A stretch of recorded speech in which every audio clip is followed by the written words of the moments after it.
Dan, welcome to the show. I'm super excited to have you on. What does the future of work is gray mean? Well, first of all, thank you for the opportunity to riff. Uh, the word gray, I suppose, is really the double entendre there. Uh, there's a couple things going on there. First of all, fog, murkiness, unclear. That's definitely part of the future of work. I think there's many organizations, many leaders, many individuals who have no idea what's about to hit them. And we'll get into that probably. And then the second one is more literal, and that is we are indeed aging. And so I'm using the word gray to say, look, society is having less babies. So birth rates are plummeting, and the organizations that I really work with, that's my job, are ill prepared for sort of this change where our organizations are getting older as well. So the future of work is a twofold thing: murky fog, OMG, and secondly, definitely there's an age situation that's happening. Sure. Dan, you said that the future of work is a little bit unclear. You said it's murky. What can people expect in terms of the future of work? Yeah.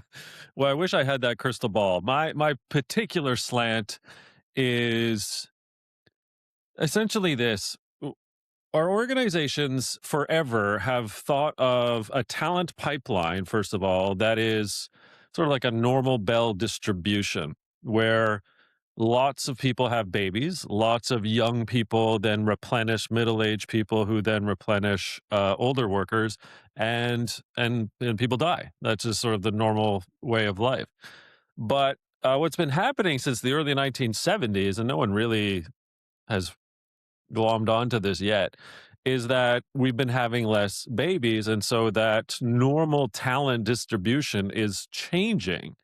So, for example, I think the future holds a different talent composition in our organizations where there will be fewer young workers, even with immigration, and that you'll begin to see what I call the bulb-shaped organization happen. So less kind of, like a light bulb. So less folks, less young people down at the stem, and sort of fattening up, if you will, of more middle-aged and older workers. And so extended to that thesis is good news. Like we're living longer. So hooray. But the downside is that far too many people have not figured that out. And so individuals have not saved enough for their quote retirement. And so by necessity, scores and scores and scores of people will have to and need to work into their 60s, 70s, perhaps even 80s, because they can't rely on the government for any type of assistance for that long. So you're going to see a lot of folks that are going to have to work as well. Mm. Yeah, Dan, we're living longer, but since there's less of us are living longer, which is ironic to think about. Yeah, yeah, exactly. In the book, you talked about age debt. What does that mean? Well, no one likes debt, first of all. So let's call it out. Like, who wants to be in debt financially? Who wants to have love debt, which is like, having too many lovers, I suppose, and you can get caught. So, age debt is what organizations and us human beings haven't really sorted out. It kind of comes in a few flavors. We've talked a couple of these. So, first is the demographic tsunami that is happening. So the demographic change, demographic disruption, whatever you want to call it, that's part of age debt. We're not paying attention to this demography change. Number two, we touched on it, longevity.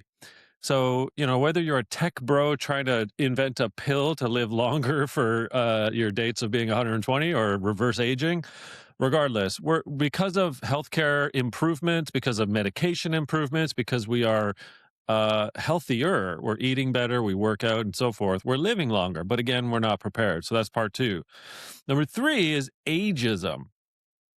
We have huge levels of ageism, and it's not just okay boomer ageism. Like there is young ageism, where young folks are being scoffed at and not admitted into the workforce, and their entry level jobs can be replaced by AI, etc. There's all kinds of career ageism that is rampant in our organizations, which fuels this level of age debt. And then fourthly is knowledge. one of the things that's happening is as we keep terminating older workers because they cost more, we're not capturing that knowledge or wisdom, and then there's no way in which to recapture it or to indeed share it. So the whole idea of knowledge, intelligence, experience, wisdom, when we're just nuking and whacking older workers to save a few bucks, is actually creating and fueling some more of that age debt that's happening in the orgs. Yeah.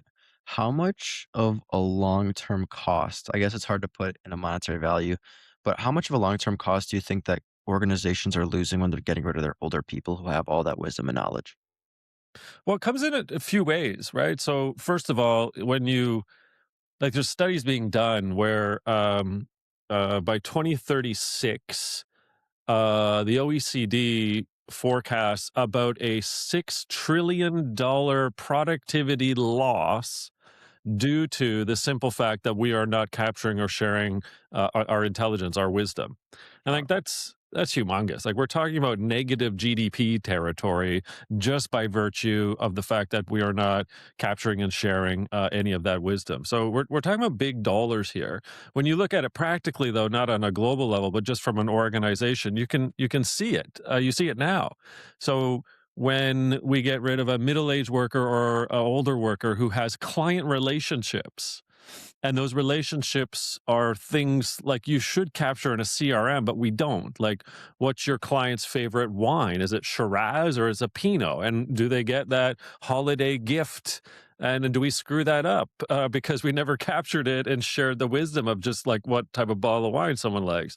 So you can get as like minutia as that, where these tricks and tips and processes and what's called tacit knowledge, which is the stuff we keep in our brain we don't really share, that part is frightening to me because again, as we don't think about the necessity to capture and share it, then again, you're going to have some of these productivity or actual revenue EBITDA losses. Yeah. So then you've identified 3 groups of, we'll say, leaders. We have the younger people, somebody maybe like me, I'm 21 years old, getting into the workforce. We have the middle-aged people and the people that are more on the older side. Yeah. So with these problems of both the fact that, I guess, birth rate is going down, maybe we're living longer, which of these 3 groups worries you the most? Ha! What a great question. And if I were to say to you all of them, I'll explain why. So as you've rightly pointed out, I don't believe in generations, even though I'm Gen X and you're either Gen Z or millennial. That is okay out at the bar and the pubs and hanging out in society, right? But in Yeah. the organization, it makes no sense because you're predicated or dictated to be of whatever age at some time, and like you're gonna have these sort of tendencies, I suppose, in the org, like because you're Gen X or whatever, because you like Nirvana. No, so, what I suggest is that we actually go through kind of like a Taylor Swift Eras tour, and this is our career. And so, the 3 eras we go through are called Rivers, Rocks, and Rubies. And so, Rivers, whatever age it is, like 18 to 30, 18 to 35, it doesn't matter to me. It doesn't matter what year you're born or how old you are. It's this first sort of entry level era where you're full of ideas and questions, but you're still learning. You make mistakes. It's okay. It's called fluid intelligence, and that's where you're getting some good friction learning. We call it. Then you enter into your rocks era, and it's where you're still full of lots of good questions and ideas, but you're steadier. You're sturdy. You might be a leader now. You might be looked up to, and you've figured things out. Like you've got a lot of processes down. And then you enter whatever again that age it is your Ruby era, and now you're sort of wise, kind of like Yoda and Gandalf and Mother Teresa, and you have this penchant to give through wealth of wisdom, etc. Now, to explain that, that helps because which one am I worried about the most? All 3. So Mm, why? Well, if, for example, rivers don't have as many opportunities to enter into the workforce because an organization is saying, you know what? Yeah, we're not going to do entry level roles anymore. We're just going to like farm that out to AI, or we're going to not have as many workers, just period. Well, where do you learn? How do you get those fluid intelligence moments that then allow you to make mistakes to then move up to become a rock at some point or even a ruby? So I worry about young individuals who have gone through degrees can't get work, just desperately trying to get in somewhere. And, maybe they're in a service industry now, but they should be a lawyer, or maybe they're in a service industry and cleaning up apartments, but they've trained as an educator. Like, we have to be a little bit worried about the rivers. But the rocks. So I'm equally worried about rocks because middle-aged workers, which I call the sandwich generation, they're dealing with their own kids, if they had a kid or kids. They're dealing with their aging parents, and so they've got all these different stresses and anxieties that are happening as a result of the fact that they're in the middle. And guess what? We're not making as much money as we did per capita on a basis level from years prior. So the middle generation, the sandwich generation, the rocks are stressed, anxious. They're drinking more. They're not exercising as much because they're freaked out. And this is all as a result to kind of these age demographic changes. And then lastly, what about our rubies? Well, if they're tossed to the side, and again, they're living, if I'm a Ruby, are living longer. If they're tossed aside and they're not allowed to work on part time basis or contracts or kind of gig economy thinking, then what are they going to do? They're going to rely on the government for hopefully some sort of assistance financially. But they lose their sense of purpose. They lose then their sense of mobility, getting into the community. They become lonely, and all these other health effectors will start to ensue. So, terrible answer to a great question because I'm worried about all three if we don't pay attention to all three at the same time. Yeah, no, Dan, I think that's a great answer, and I think it's very realistic. Given the fact you talk about rivers, rocks, and rubies, you said that rivers, your biggest concern is the fact that they're not, getting the jobs they want. AI is taking them over. For rocks, you mentioned that it's, getting older, seeing your parents' age, and even maybe not even making as much. And then for rubies, it's maybe not even getting the full time jobs, even part time positions possible. So, given each one of these different stages, what is one piece of advice that you could give the people that are currently in these roles to maybe help them get through? So if you're first of all, I believe that whatever your era, river, rock, or ruby, I think we need to rethink what a career is. Interesting. So I would like to set fire to every time I see or hear of a career ladder. And I think Mm, what we have to do is extinguish the thinking that all careers go up, and they shouldn't. Now, it's not me against you taking a path from becoming individual contributor to manager to director to vice president, CEO, whatever. Like, great. Like, we need them. Don't get me wrong. But if we're training and teaching people at whatever age that the only way in which to have a very productive, financially rewarding career is to go up and still take on more responsibility, then again, we've lost the plot. Like, there's lots of ways in which to contribute at any of those three eras in ways in which that allow you to make some money, gain some experience, and then to maybe parcel some of that out to other parts of the org. So, I'm a big fan of the gig economy. I'm a bigger fan of a gig economy inside an organization where people, whether you're River Rock or Ruby, are able to come together in kind of intergenerational teams and work on projects, work on things that could move the dial. I think that inside the organization, a River, for example, who takes on a stint in another part of the organization for 6 months, 12 months, whatever, in a different role altogether, gains all that kind of wisdom, the networks, etc. Maybe a rock can sort of phase down for a bit. So maybe relinquishing some of the responsibilities they have, but still getting paid the same. But they're just kind of going through a phase that is, look, I got to take care of my two parents that have dementia, and I've got these three kids at home, ages 5 to 10. Like, it's busy right now. So there's that opportunity. And then Ruby's, of course, right, as we talked about, really rethinking the fact that, just because they might be 50, 60, 70, 80, doesn't mean they need to work full time. Maybe they do multiple little stints or ways in which to be wise around an organization. So we just really, honestly, we have to rethink career ladders and to do some like this mosaic idea I have called the career canvas. beautiful answer. How can we think about the best position that we could put rubies into to our advantage to use their experience to help our organization, our company, whatever we're doing? There's a bunch of different ways. Like, first of all, we've got to stop thinking that rubies can't learn. This whole stupid adage, you can't teach a dog, an old dog, new tricks. Well, first of all, let's not call older rubies like me old dogs. That's number one.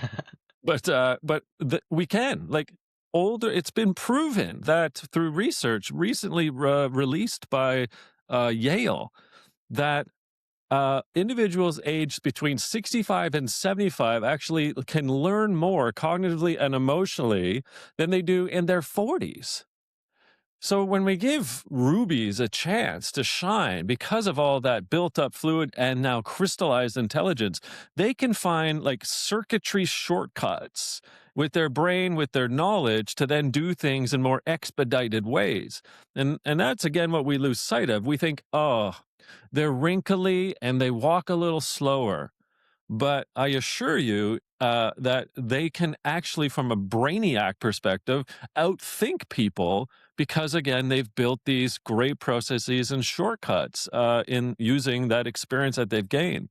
So I do worry that this stigma of an aging face or a slower body in terms of foot speed, let's say. I mean, I wouldn't want to see a Ruby be a courier in a bike in a downtown city. That's probably not the best use of their skill set.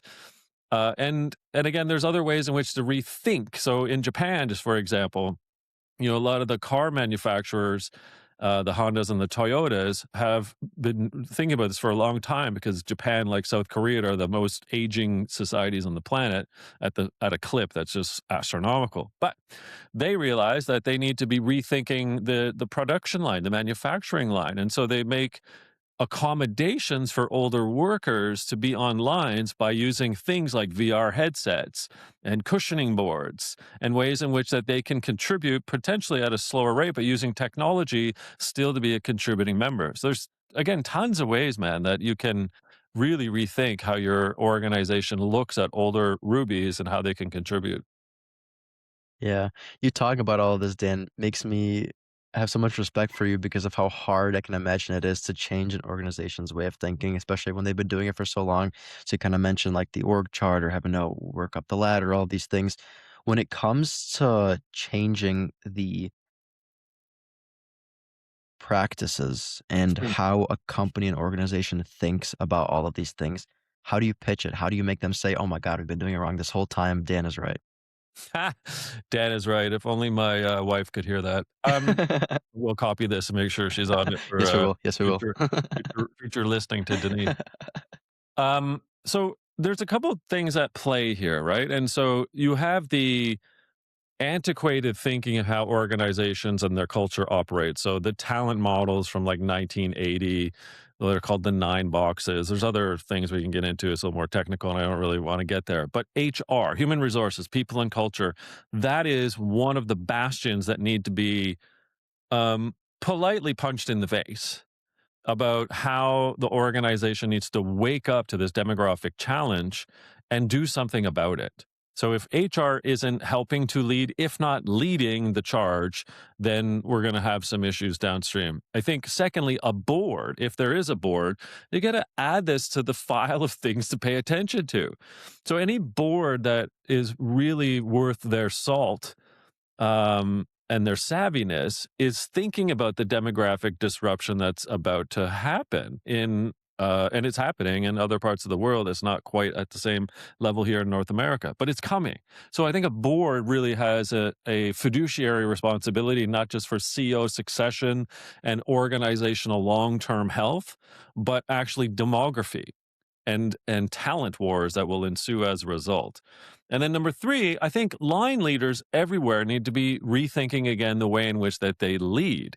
So whether they're practicing ageism, for example, and they don't really know it, they should stop. That can be as easy as a job description that uses language that almost prohibits certain eras, like a river, a rock, or a ruby, from applying, or a line leader that's working with the talent team or not and uses AI to weed out a bunch of applications or the video applications that ensue. And again, like there's good ways in which to use it, but again, what you feed it in terms of what they're looking for, i.e., the AI, is another way in which that you kind of have to start rethinking, well, how are we doing things and how do we want to do things going forward to be more age inclusive?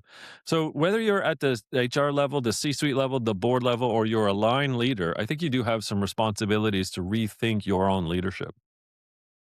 Yeah. So you mentioned how the disruption is currently happening. Maybe we're a little bit later here, in the West. But I think for a lot of companies, the problem is that they only adapt when they need to. They're not like looking far into the future and say, okay, wait, this thing's coming up. Let's optimize for it now. So how can we add urgency into this to make organizations see that this is a problem that is inevitable and that's going to happen? It's a great question. And again, it will always come down to P&L, basically. So if you start thinking about, all right, what's it costing us to find the talent? Because again, there'll be a real dearth of young people that are coming up, even with immigration and without it, as we can see what's happening in Canada and the US right now. So like that itself, a P&L issue is talent. So you're going to have that. So and talent can be not just in the bringing in of talent at young or middle age level, river rock levels, but then what you're doing to keep the talent. And so Yeah. from a P&L perspective, again, when you're paying attention and you're finding ways in which to recalibrate, like almost re-architect your talent system, and you're then looking at it from that P&L perspective, that is going to be issue number one. And again, this is where I go back to HR. You got to get in bed with finance and start having conversations, right, about the profitability factor that we may enter into from a talent perspective. So if finance and HR aren't actually in bed, platonically, of course, but working together on these problems, then again, we've not the right hand's not talking to the left, and I think that's a big issue. So P&L would be a big one, and out of that is conversations, right, about revenue and profitability protection. So crazy stat. Japan in 2024 uh, began selling more adult diapers than baby diapers. What the heck? Yeah. And so that's coming for North America as well. Like, rest assured, there will be a day in which Canada, the US, more adult diapers will outsell baby diapers. But so there is why there's gold and hope and opportunity. So when again your conversations are about, well, if society is aging, then what are we doing to help ourselves from a revenue and profitability perspective? So it's not disregarding the fact that there are fewer babies being born. There still will be the need for baby diapers, but there's if adult diapers are being outselling baby diapers, what metaphorically what I'm getting at, right, is like, okay, well, what can we do for rocks and rubies that allows there to be maybe business opportunities? And so whether that's in healthcare, whether that's in other ways in which to attract rubies to your organization, or rubies and rocks from a content or service or production or whatever, like product perspective, that's another opportunity that we got to start thinking about. Yeah, that's such an interesting perspective of the idea that at the end of the day, they're gonna have to adjust, whether it's with their products, services, expand their business, shrink it, whatever might happen. You Yeah. talked a little bit about this. You kind of like said it once, and I wanted to bring it up, but you mentioned how rivers have fluid intelligence. I know you talk a lot about fluid versus crystallized. Would you mind telling the audience a little bit about it? Yeah, yeah, it's great. So essentially I'm adding to the theory. So 1961, Dr. Santaniani sort of came up with this idea and tested it, obviously through research, that younger people have what he called and coined as fluid intelligence, which is the ability to have ideas, question, really verve and kind of energy, right? You're sort of quote young. And then there's a particular threshold or crossover when that fluid intelligence crystallizes, and that's where Right. your ease of learning becomes great because you've got the shortcuts. You've now got this crystallized intelligence that is, well, I figured it out. I am now at the point where I am wise. What I'm arguing is that there's actually like a transition phase. That's the rock phase. And so, rivers to rocks to rubies, basically, we are all of that. So, your river continues to flow. And then you develop in your river these rocks. So in your middle years, this is when you still, again, have really good ideas and fluidity, but now you've got these rocks that sit in your own river. And these are when you're stoic and people look up to you and you sort of have these leadership opportunities, but you still have river flowing through you, right? So you've got fluid forming rocks that then Yeah, over time become polished rubies. So your river is now brushing up all the time against your rocks. And eventually, those rocks turn into rubies, which is where you have far more of that crystallized intelligence. You can see around corners, you can make predictions better. It's why, like in a basketball team or a hockey team, you've got a bunch of rookies on the team and they're like flying around and they're fast, right? And then you've got the middle-aged career men and women, right? They're like, okay, they're pretty good. And then you seem to always see at trade deadlines, you see they go and pick up the old guy, the old gal, that 34-year-old or that 36-year-old. So in the parlance to our organizations, when at the trade deadline, when you're bringing in what I would call a ruby, you're bringing them in for their crystallized experience. They're not as fast anymore. They may not dunk, but what they've got is this wisdom, and they mm, they can figure things out. And that's why GMs and coaches love having a mix, an intergenerational mix of rivers, rocks, and rubies on your basketball, your football, your hockey, your baseball team. sure. That's such an amazing framework that you've developed because it makes a lot of sense logically. It's super cool. I wanted Yeah, to ask because I'm very curious about this. I know maybe because I am at the fluid intelligence stage and now as somebody who's yeah, young, I loved in this podcast learning from cool people like you. You have coached and, led tens of thousands of employees. Have you noticed that the I don't want to say best employees, but the ones that maybe lead up to the highest expectations have, for the most part, still a fluid intelligence? Like I'm wondering what role does continuous learning play in people that are the best? yeah. That you've nailed it. So if you kind of look at an XY axis, right? So the Y is fluid up through to crystallized intelligence, and then the X is obviously you're young, middle aged, and old, and that's your Mhm. time bar there. The point is you can't stop age. Like, I turned 55 this year. 30 years ago, I was 25 when I started my career. And Sure. I didn't, obviously 30 years ago, I didn't have 30 years of wisdom. I had 5 minutes. And Yeah. so, but I'm still fluid, right? It's not that I don't have ideas. It's that you're complementing your fluid intelligence now with all of these experiences and these wisdom nodes and modules that you've accumulated over time. So you can be a river with great wisdom, but you haven't yet articulated that crystallized intelligence because you just don't have the reps.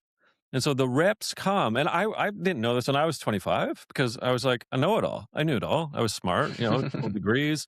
People wanted me in all these roles. I'm like, I'm super smart. But I might have been book smart, but I wasn't road smart. And over 30 years of doing what I'm doing and leadership and culture, et cetera, I now believe that, I might be smart and I still have ideas, but wow, do I have experience looking back and saying, yeah, don't drive down that road. Here's what's going to happen. You're going to fall off a cliff. And this is why, because I've seen people fall off cliffs before, et cetera, metaphorically. Yeah. Dan, you've said we're not here to see through each other. We're here to see each other through. What does that mean? Yeah, I'm glad you picked up on that. That's my purpose statement, my declaration of purpose, actually. And I believe everyone should be really working on the words that allow them to show up. And that might be showing up in an email. That might be showing up like a podcast like this. It might be showing up for your dad, for your kids, for your community, for your faith, for your organization, for your team. And so in when I do purpose work or purpose workshops, it's like one of the first things I get people thinking about are what words do you want to be known by? How do you want to be Mm, known when you enter or leave a room? And so I didn't really have that all thought through, but I certainly came up with that in the summer of 2008. I was switching roles between high tech to telecom, moving from SAP to TELUS. And I thought, you know what? I'm going to join this big telecom and I'm there to help with culture change. Maybe I need to put some words together to help express, what I stand for in essence. And so we're not here to see through each other. We're here to see each other through is my sort of like Freudian, Nietzsche, Sartre, Kierkegaard attempts at saying philosophically, right? I don't want to just look through the camera. I want to see you and be present and not worry about anything else other than helping whatever this moment is for you and I. And that extends as a leader, I believe, to the directs you have, to your peers, your colleagues, your customers, your partners, your suppliers. When you're present and you do something like I've just issued to you, my purpose statement, my declaration, I think the other side feels it. And then what you gain is a reciprocity. And they'll be there for you when you need them. Yeah. So you were in charge of helping TELUS improve their culture, and in a company that has thousands of employees, I can imagine there's a lot of small nuanced things that affect the culture, maybe clicks, maybe how people talk about each other, the way they think about work. So how do you go about changing so many people's perception of a company that they've worked at for a while? Bribes and beer? Does that work? Yeah. I guess it does. No, obviously, I'm being facetious. Yeah. You gotta put the reps in, you gotta put the work in, and I have a sort of another adage, it's not quite a declaration of purpose, but it's as follows, "My network is my net worth." Mm, And so I truly believe that whether you're doing culture change, whether you're working on your golf game, whether if you play golf, I don't know, I don't really, whether you're in the community, whether you're a teacher, I don't care. It doesn't matter to me.